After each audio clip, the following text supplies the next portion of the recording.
I joined the army in '65, as a 17-year-old. After a little argument with my stepfather at the time over a girl. She was 23 and he didn't think I was old enough for her. But anyhow, I did infantry training, went to 3 Battalion, and eventually, we did a few other things in Australia, obviously, but then eventually went to Vietnam for the 67-68 tour. So we went through Coral Balmoral, the Tet Offensive in Berea, Operation Pinaroo in the mountains, and a few others. They suggested that good corporals should go to Kapuka when they came home because you'll be promoted to sergeant. So I put my hand up to go to Kapuka and went there as an instructor. Actually loved the job, but didn't like the town because the town didn't like us. And I put in to go back to Vietnam on the as a reinforcement. But then I did the first damage to the knee, so that got put off. And then I'd been there 18 months and got called down to the adjutant's office and said, well, here's your promotion to sergeant. And I thought, terrific. And then just before I signed it, she said, but before you do that, here's the transfer to the training team. They want you to go to them. So I signed that. Went over, did 12 months as part of the Australian Army training team, which was brilliant. Probably saw more in that 12 months as far as action went than the first tour, and there was a lot of action in the first tour, but saw it from a different perspective. When I came home the first time, the only Vietnamese I wanted to see when I had my sights. When you live with them, work with them, got a whole different attitude. So I think that was good for me, that second tour. Really was good. And when you talk to people since then, it's good. And then when I came home, I got promoted to sergeant. It was backdated to when the original one was, so a lot of backpony came through. But I was a Duntroon, acting in the infantry sergeant's position in the drill section, because the one that was there was off on medical leave, not supposed to come back. Went to work one day and there he was. The RSM said, well, you're going to Wagga. I said, who said that? He said, Director of Infantry. Who's that? Colonel Howard. You mean Horry? And he looked at me and said, you know the Colonel? I said, yeah, I've walked within about 6 feet of him for nearly 12 months. So went and saw Horry, and he was the one who told me, he said, look, now's the time to go. This was 72. He said, the end of the year, the Army's going to be cut to pieces. If you've got somewhere else to go, we won't stop you. So I left his place and went out to police recruiting, ACT police recruiting, because where could you be transferred?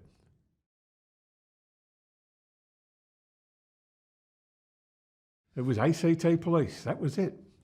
And a lot of ex-servicemen were joining, and they were actually targeting ex-servicemen. And the inspector told me, I walked in without doing anything, he said, you'll be in. It'll be 4 months before you can come in, because that's when the next course, and you'll have to come back and do the exams, but don't worry, Sergeant, you're in. So 4 months later, after I did come back and do the exams, I was in and then became a police officer and did various things. And because I had a young son, I didn't put in for any overseas postings or anything like that because I'd grown up as an army brat. Bounced around from school to school, pillar to pillar. So I said, no, till he finishes school, I'm staying in the one place. And then once he finished school, then started sticking my hand up to go on UN missions as well. So not a good career move within the police because they really didn't like it. But then went to Cyprus was the first one, which was brilliant. It had been running for so long that everything just sort of flowed, and it was a great way to learn UN systems, which became a big help for me when I went to Mozambique.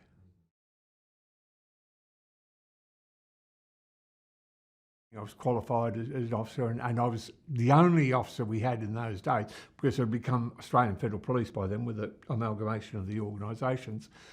I was the only officer that was really concerned in those days about counter-terrorism. And so wherever I went in my normal job that they had for me, the counter-terrorism guys came with me, the bomb squad came with me, the negotiators came with me, search and rescue came with me, because I was interested in them and they were all part-timers. So I became the part-time boss of them as well. In 1979, they amalgamated the ACT Police, the Commonwealth Police as it was then, and the Department of Customs Drug Enforcement into one organisation.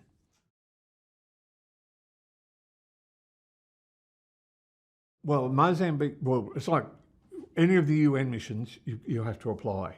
I'd already done one in Cyprus where I learned a lot of things. Mozambique came up. Bob Bradley took the first contingent to Mozambique. Now, Bob had been in Cambodia with a team and they worked together as part of it. Now, I missed Cambodia because I was in Cyprus, but he looked at what he wanted for Mozambique and he used his Cambodian experience. They were all going to work together and they literally had to build their own accommodation and their own police station when they were there. So he put together a team of individuals with a variety of skills who would work together as a totality. Mozambique was the first time the UN changed the whole system. Contingents did not work together. They were split up from one end of the country to the other in their case, pairs. Now, if you put Mozambique in Australia, the southernmost point's roughly Brisbane, the northernmost point's just on the border with New Guinea. So and internal communications were virtually non-existent. There was a lot of troubles. And we were getting messages back and they were all complaining about the Muslim mafia, as they called them. Now, when I got over there and later on, when I got to term, we broke a few barriers down. The Muslims were telling us about the Christian mafia that existed before the Muslim mafia came in. This is CIVPOL. Yeah, this is all CIVPOL. It was the first time, what they did, they tried, the UN wanted to go, well, because the police are so different from different nations. Their qualifications are completely different to each other. I mean, even a simple one, the Swedes, included in the Swedish police is the people who sit at the borders to do your immigration checks. Oh. They're part of Swedish police. So they could be on a UN mission as a police officer and never done a day's policing in their life. India, or a lot of areas in India, sergeant and down, they do traffic control and security. No investigations, no. Then you've got the next level up, which are the inspectors and which they call sub-officers. They do the police work. And then above them are the group that are trained to be the officers in charge, but never actually do any police work. So you've got a wide variety of skills that can be brought to the situation. So the UN decided to spread the skills rather than have one area get a lot of good policing and another area get absolutely none. And it was something we had never experienced before, and there was a lot of cultural clashes.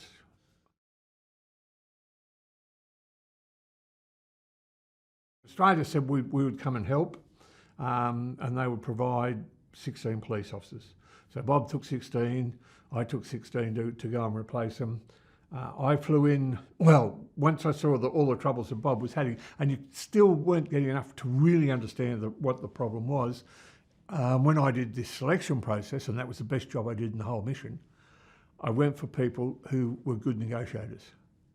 That's what I was after. The people who could go into a potentially violent situation, talk it down, have the parties go away and be happy and know you're not coming back there for at least 48 hours. That was the type of person I wanted. And pretty well that's what I got. The UN sent in fixed battalions, military observers, civilian police, and an election component, as well as the usual admin people that were there. Yep. The DMOB was the military observers, backed by the formed battalions. Our job was human rights abuses. Any human rights abuses we had to investigate, no matter which side. Monitoring the police in what they did, monitoring the prisons, which was a big one, or potentially a big one. So they were our three main roles. And obviously everybody actually became involved when it came to the election. Yeah, we actually became part of the planning committee for the election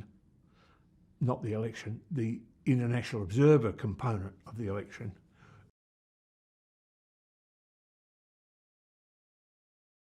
It was a mess. I mean, the infrastructure was just about non-existent. I mean, when driving from the airport to the UN headquarters, I'd say 70% of the vehicles on the road on that day were white with UN on the, well, actually NU, Nations Unites, because it was in Portuguese on the side of them. At least 70% of the vehicles were UN. When I flew in, well, there was, fortunately, Bob had two people that were based in Maputo, so I stayed with them. And I found a hotel. I went over a week early to do the processing, and fortunately I did. Because really the UN wasn't overly worried about extra people coming in. As a matter of fact, they were pretty pissed off that we were changing people over. But because I knew the systems, I got in and started like organising, because you had to do a 2-day induction course. You had to get a driving test for everybody. And while I was sort of starting to organise, I ran into a Nigerian officer. And he said, "Oh, what are you doing?" And I told him, and he said, "Oh, can we join in with you? We've been sitting here for 5 days and nobody's even spoken to us yet."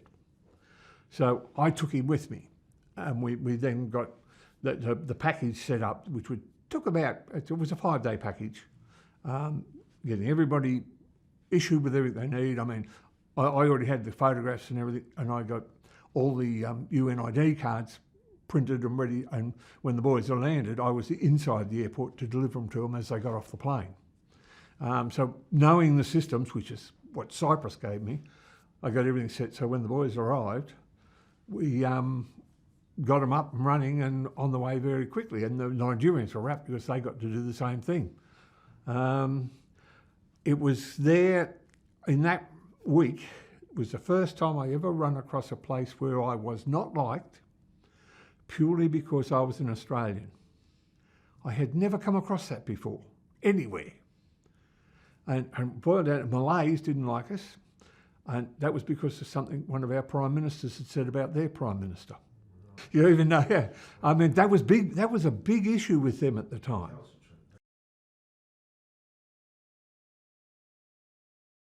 The Pakistanis and the Indians didn't particularly like us over something, and I can't remember what, but it all revolved around cricket. So there was the issue there. Some of the other individuals that had run-ins with some of Bob's people who'd been put in, well, when they first arrived, there was a Swede, who was the commissioner, who had actually worked with the Australians in Cyprus. So he put almost every one of Bob's people in positions of command from one end of the country to the other. Now, some people thrived on it and knew what they were doing, but he had a hell of a lot of people that really did not have an idea what to do, and it became a bit of a stuff-up with those individuals. They should never have been put in that position. But when the Swedish commissioner went home because his wife got sick and he stayed 1 week too long, he was replaced with an Egyptian who promptly started changing positions across the country. And that's where we get the Christian mafia versus the Muslim mafia. I mean, with the UN, with the police, you get mission subsistence allowance. Or the UN issues you with a beret, an ID card, and hopefully a driver's licence. If you don't get your driver's licence, you're supposed to go home, and a vehicle. The rest of it, and the cravat. The rest of it, they provide you with cash, and you provide your own accommodation, your own food, and you can go to the UN medical. Being the second group, the first group had already had established accommodation. So when I got to Beira, I just moved into what Bob had been in, and the house he was in, which was interesting. It was a duplex. We had the largest portion of the downstairs area, with a small area next to it and the upstairs above, but the other half was actually a brothel, an operating brothel. And their prime customers were African UN personnel. And the girls that worked there, they had their kids living with them, and we got on great with their kids. We even had one of our boys sat out, taught them how to sing, "I wanna be a walla walla bee." But yeah, so yeah, the house was there. I mean, it was a house. The power was on most of the time, except when it went out for the whole town. Water ran for about an hour and a half each morning. So, and you collected it, and we had Bob had a houseboy, and we re-employed him because he was good. And yeah, your food was a bit of an issue, but yeah, apart from that, yeah.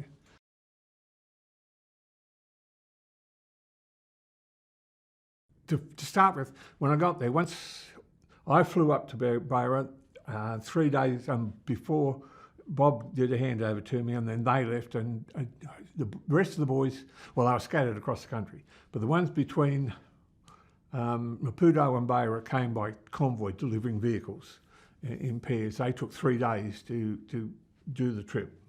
And once they got there, we set up. Once again, I couldn't get to meet the regional commander. Now, Bob had been the regional commander originally, but he'd just been pushed aside, and he was just doing planning. And anyway, I couldn't get to meet him, so I got put on as a worker on the delivering equipment out to the new outposts that were being set up, which was not a problem. I mean, well, one of the things I told the boys in the first 2 days when they were there was, whatever job they give you, do it, and do it better than anybody else. Anyhow, so I did that job, and then I was put onto the patrol crew for the city. And then I turned up for the night shift, and I was the only one there. The rest of the patrol, they weren't going to go out there at night. They might get shot by the locals, because let's be honest, just about every house had an AK-47 in it. Even though theoretically they'd been handed in, just about every house had at least one AK-47. And I was out this night, one of the UN drivers had an accident. It was a Jordanian in the UN vehicle. So I went out and did the investigation, and came in, had it all typed up, and delivered to the provincial commander, who was an Indian, the next morning, before I went home to have a sleep and come back for at 3 o'clock for the afternoon session. And I came back at 3 o'clock, and he said, no, you're not in that now. You are now my provincial investigations officer. That was a good report.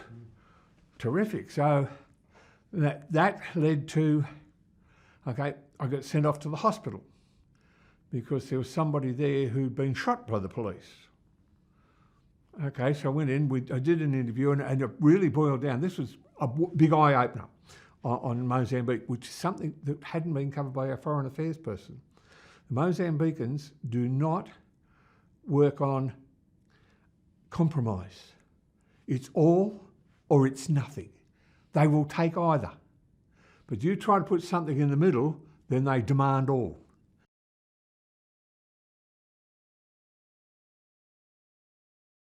And anyhow, there had been a factory that had closed down during the Troubles. A Swedish company had bought it, started to reopen it, and they thought, well, the best thing will re-employ the people that used to be there. So they did, and then the people said, well, you owe us money because we didn't get paid. They said, well, look, we'll give you half. So trying to do the right thing. That was it. It's all or nothing. So they actually turned up armed. So the armed police went in, and there was a gunfight. Now, neither side can actually tell me who fired the first shot. Even all the ones I spoke to from both sides, and there was even a suggestion it was actually from somebody that wasn't actually in either group. But the thing was, the police were trained, the other guys weren't. I think 3 of them were killed, and about 5 or 6 in hospital with gunshot wounds. But they all sat down, and I went through the whole lot, and really it was, a day and a half later, and then put that report together, and put that in, and all of a sudden I get the message from the regional commander, I'm now on the regional investigations team. A lot depended, as I found out later, on what I recommended. But when you turn up to visit the local prison and here's the police officer sitting behind the bars, and so I asked, he said, oh, he did such and such and the UN found him guilty. In other words, whatever I put on there was what was carried out.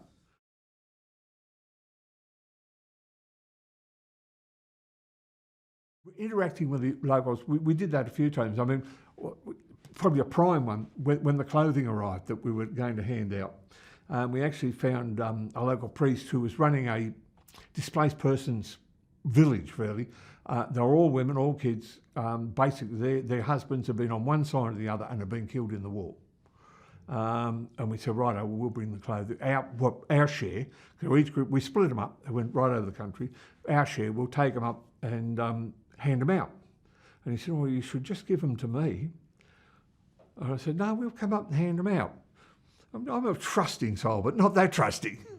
Anyhow, we started handing them out, and no, there was no way. They had no concept of wait in line and just get you. Everybody wanted everything. So in the end, we gave them to him. Now, that's another story. And then once that was all done, that's when we erected the Hills Hoist play gyms. At this point. And yes, I learnt a lesson.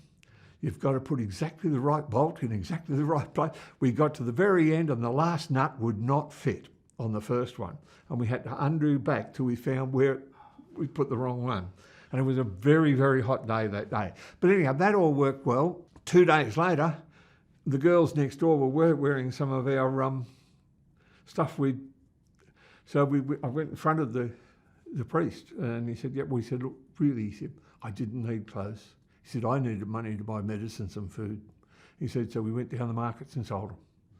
Okay, I'm happy with that. Serious breach of human rights I did myself, so more than 3 killed. And it was going to cost the UN money. Motor vehicle accidents are the main ones of them. And internal affairs issues became my job with the 2 people I worked with. There was Paulo, who was a Brazilian. It was brilliant having him because he spoke Portuguese. And I didn't need an interpreter. And Seiko, I think, no, not, one of the Nigerians anyhow was that was a 3-man regional team. But our main job was going through and checking over everything and then following up on it. And quite often, I mean, there was just an absolute bubbles up because there was one contingent. They were all there and all were majors. But they were actually a unit of a counter-terrorism police unit who were being rewarded because they'd wiped out a test of fundamentalists. So none of them had an idea how to be a police officer. And there was one report that was done by one of them and a Jordanian captain. And I immediately gave somebody else the job of going to do it again because it was such... Only a couple of days later, I took the Jordanian with me to go out to another village just to... And he was very good. And we got talking and he said, I thought, why was your other report so bad? And you did a good job here. He said, oh, sir, you do not understand the Muslim system. And I said, what do you mean? He said, well, in the Muslim system, you cannot appear to be smarter than your superior. You must be less. He said, with you, sir, I have no problem. He said, I will never be the policeman you are. He said, but that major, he was not a policeman's...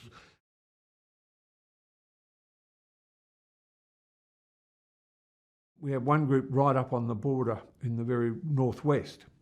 And they apparently were living in a very good compound because it was an NGO's compound that had been built, but they had no power, no running water. They had a water truck that they used to go down, fill up and come back and draw the water from that.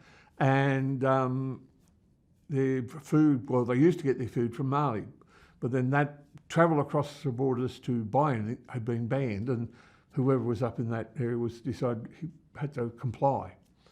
So each of us had taken 10 days ration packs with us. So just sent the message around, right, get to me 5 for your 10 days. And we shipped all that off to them. And then Shan found a UN generator, which we shipped north, and then somebody up there actually recognised it and sent it back. But then the boys up north found one and sent, so they got a generator up and running. And then in Beira, there was an Australian there who was there as a town planner with an NGO working with the local government. He was going at least every second weekend to Harare to visit his family. So he started bringing back eskies full of meat for us. It was something you just couldn't get. And so he'd bring it back really frozen. We fixed our freezer up and put it in there, really deep froze it, and then when we heard that the Japanese movement control at the airport, felt sorry for them. I mean, they were so used to things working on time. The UN didn't. But they would call me and say, look, the flight's coming in. We would deliver to them the food, put on the flight when it left in Eskies. They would tell the movement control up in North, who would then call the boys up there, and they'd pick it up, put it in their freezer, and then send it on the next day. So you found ways to get around things and to do things. It was, so that was all part of it. I mean, it's just feeding yourself was sometimes a problem.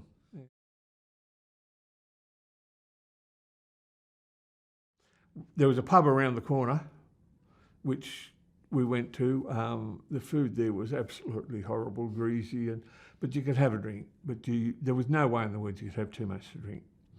And that was what, 100 metres away, and across the road from that was the beach. But you know, when you saw what was on the beach, you didn't go walking on the beach. Never mind swimming in the water. We had there was always a young, one of the locals used to turn up every day with his bag full of king tiger prawns and mostly sand that he wanted to sell, and I knew he was catching them, and I knew where the sewer outlet was, so I was not having anything to do with that. But we actually ran into, at one stage, two Aussies. We saw them walking the street. They just yelled at them. So we went. They were both captains of South African fishing trawlers that were fishing in the straits between Mozambique and Madagascar for bugtails and king tiger prawns. So he said, look, we come in here once a month, as long as you've got a video that you can give us with some of the football on it, and they didn't care what type, we'll just give you prawns and bugtails. So the videos were being shipped over to us every week, and we used to share them around, send them around. And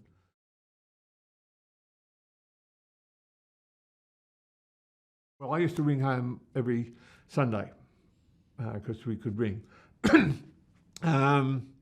Now, and part of that was to pass information to one crew that I just could not get to any other way.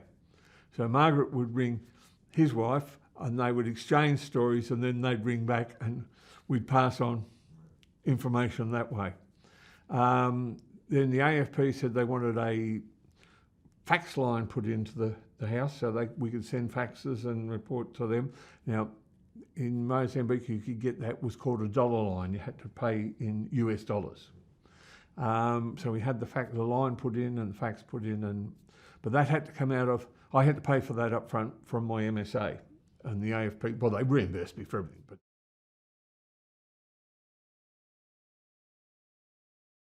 the big difficulties were culture within the UN.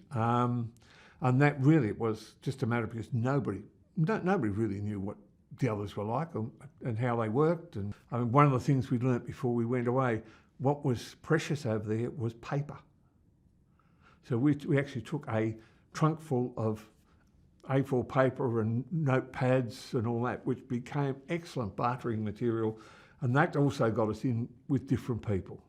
And we broke down the problems that had been there. By the time we'd finished, with the one exception of an individual, I think we'd broken down the problems that had existed when Bob was there, and that was the one who was the regional commander. He really still had a problem with Australians. And when I got back to Maputo, I was actually invited in to meet the commissioner. And we sat there and had a talk for 3.5 hours in his office. And then he came to our medal parade, and it was the first medal parade that he'd been to in the UN since he'd been there. He hadn't been to any of the others. He'd always sent somebody else. So yeah, it purely by just treating people right, we broke down the barriers. And you know, only because we've been forewarned. There's an issue, we didn't understand the issue, and really it was a cultural issue. People just didn't understand.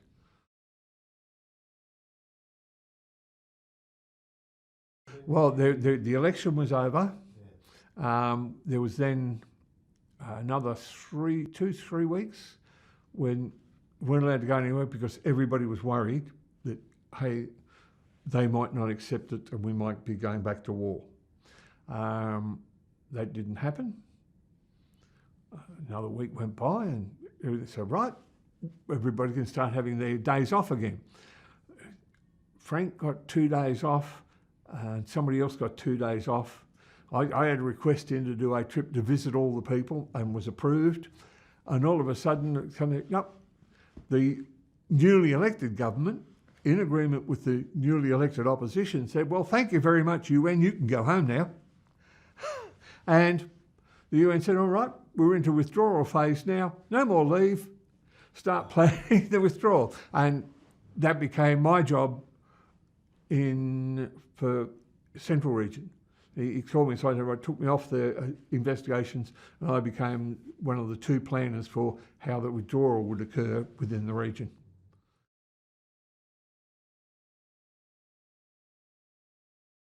Well, there were a lot of crocodiles in Mozambique, a hell of a lot of crocodiles. Now, we had one where basically every day you heard about locals being taken by crocodiles.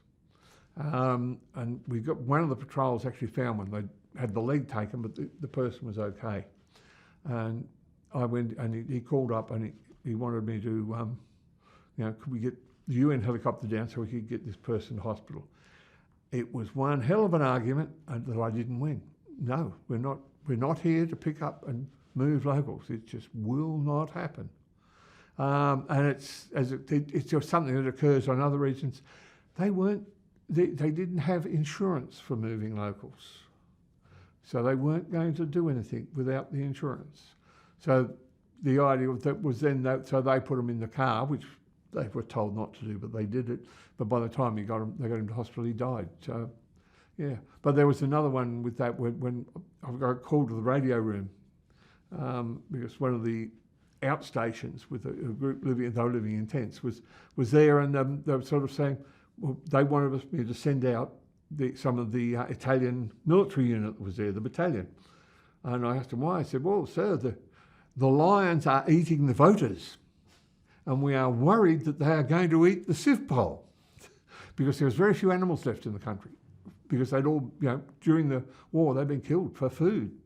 And there was obviously a pride of lions out there that was feeding on locals. And the CIVPOL were a bit worried that they were next in line to be lion food. But not much you could do about that. And then there was another one, a report with an elephant. How the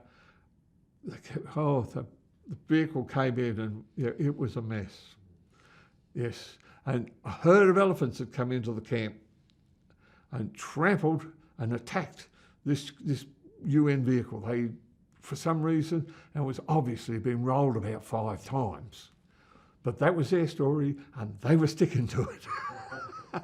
And following my principle that no local had been hurt or anything, then that was it.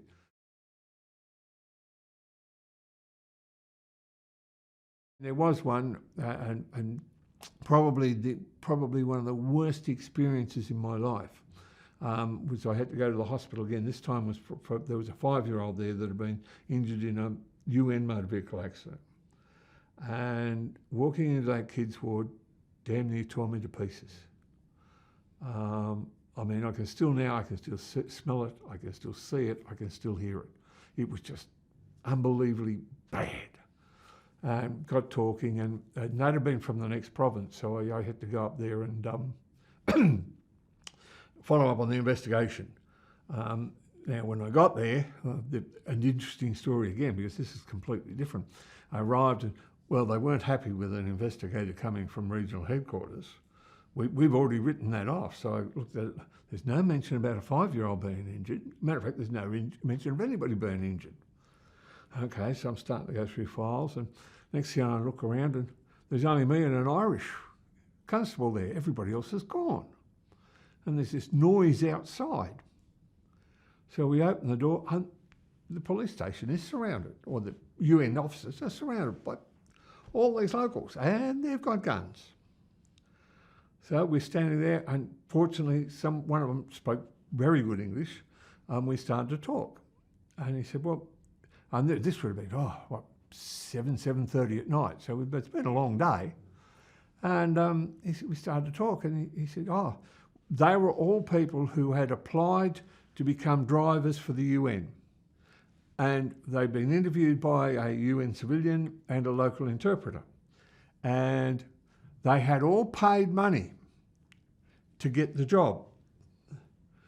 And then they hadn't got the job because they brought in 2 Australians, which were 2 of my boys, to do driver testing.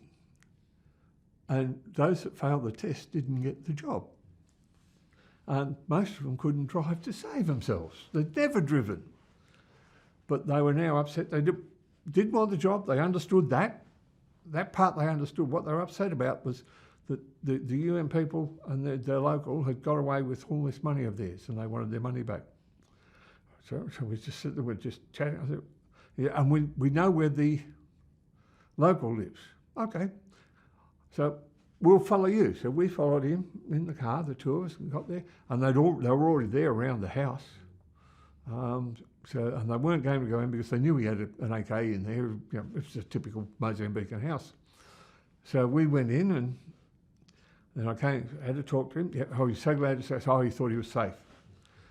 So I said, right, you just stay here. I went out and I said, right, we're going to bring him out. But if anybody touches him or hurts him in any way, then that person's got to deal with me. Okay, they accepted that. We brought him out, put him in the car. Oh, and the other thing I said, and we will follow you to the local police station when we leave here. Ah, yes. So we got him in the car. He thought we were taking him back to the UN headquarters, and we took him to the local police station. Went in there, told them the story, left him and said, look, we will be back tomorrow morning. You can do your interviews, but he better not have a mark on him.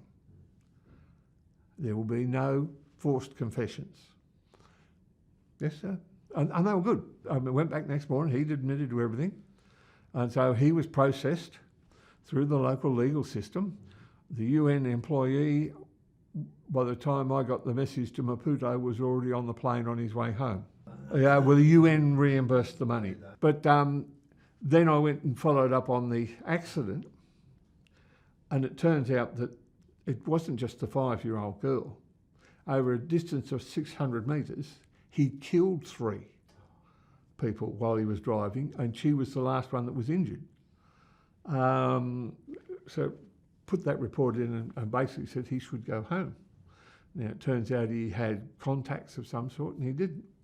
And although I wasn't doing, when they were withdrawing, he actually killed another one when they were driving the vehicles out. So he should never have been, that should never have happened. But that was one of the things you had to deal with, yeah. I think the best work I did was in the interview process before we left in selecting the people. Every one of them did a great job.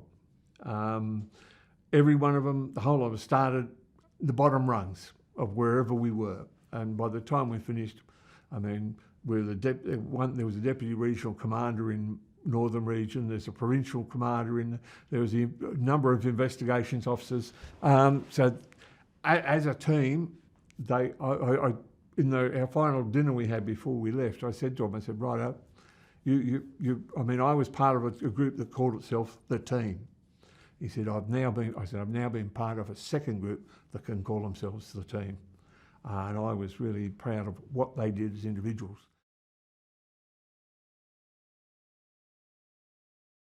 So it was a good mission. It was great. The election period itself was absolutely, I mean, 4 a.m. start, well, first day, there's going to be 2 days of voting and 1 day of counting. To get all these international observers out, we had to start moving them at 4 a.m. So it was a 3:30 get out of bed, drive to the hotel. Now, as I'm driving to the hotel, I drove past one of the polling sites and all the locals were there, lined up, dressed in their Sunday best. And I just looked at it and I thought, wow.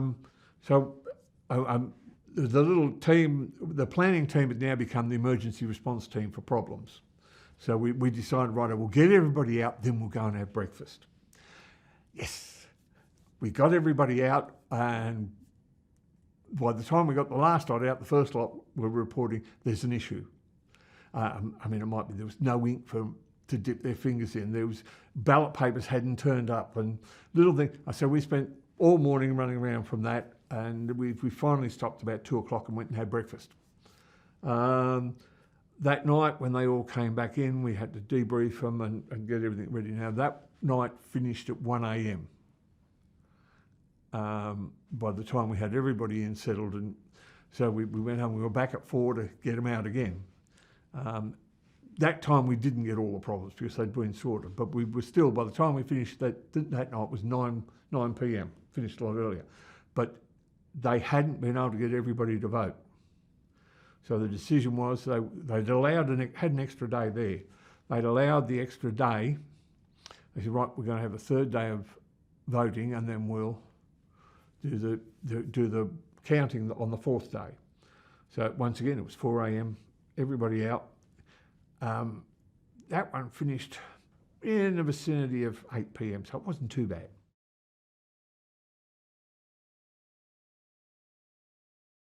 Next morning, with Sharon, I drove at 6 o'clock, left it the next morning to drive to the nearby province headquarters to do an internal investigation into a fight between two. Coming back that afternoon, or that evening, heard a call over the radio calling for help because shots had been fired, and anyhow, nobody answered, which didn't surprise me, because I didn't recognise. I recognised the voice, but I didn't recognise the call sign. And it was Charles Mackay, who was from Zambia, Zambian police, Superintendent Charles Mackay, but spoke with a perfect Scottish accent. Anyhow, we turned up and there was police in the street. There was obviously somebody had let loose with a burst because there was holes in tyres and holes in the sides of cars. Nobody's been hit or anything. So the two of us get out, and there's a building over there, the police are here, and so trying to find out what's going on. And they were the election workers, from the local election workers. Now, they hadn't been paid for the fourth day, and they knew if these people didn't pay them now, they would never get it. So they were determined to get their money for the fourth day, and they'd ambushed the local electoral president in his car and went wanting the money off him, and somebody had smashed the car window and he'd been hit. He'd only been hit. He wasn't seriously injured. Anyhow, the police had turned up and they'd all run into this building, and when they were all in there, and the police said, well, we're going to go charging in. And so I'm standing there with the police, the commander of the group, and Shan says, I'll follow him. So he followed him in, and he said, lucky I did. Later on, lucky I did. He said, none of them had a torch. And there was pitch black inside. So I went and turned the torch on. We found the door where everybody was. And he said, because I was there, they brought them all out. Nobody went in, no shots were fired. They came out. Now, I'd called up headquarters and said, look, I want some more CIVPOL here, preferably a couple that might be able to speak Portuguese. I knew exactly who would turn up. The two Brazilians that were there, who were really good. They knew what they were doing. They were good. Anyhow, sure enough, the vehicle pulled up down about 500 metres down the road, driven by somebody else who was not coming any closer. And these two got up, came out and helped us out. And we got that resolved, got the message away. Right, well done. Now we'll be in there in the morning at the police station to check on these people, to make sure they haven't been injured. So, and we did. Next morning we went in there. They said, right, we waited till you come in so you could see that the ones we were released hadn't been hurt. So they let 18 of them go and charged the one who'd actually broke the window and injured the person. Right, happy with that. That's part of the procedure. Yeah. Shan kept, he did most of the checking of the prison. And the prison wasn't great, but I went out there a couple of times and yeah, it was okay. It wouldn't have been acceptable in Australia, but I kept telling him, I said, Shan, it is better than the children's ward at the hospital. He wouldn't believe me, so I took him. He said, I'm not going to complain about the prison again ever, boss. He Before we left, we gave what was left of our paper to the local administrator because they didn't have any. So you got a trunk full of paper. We had an excellent medical kit. We had a trunk full of medical stuff. We gave all of that to the hospital. Now, there's only one problem with all of that. I think I've been home about 2 months and I got called to the Commissioner's office. And he handed me this letter, which had been translated, from the local government administrator thanking us for donating this paper to him. And the Commissioner, what the hell is all that about? So I explained this to him. He said, righto, yep, happy with that.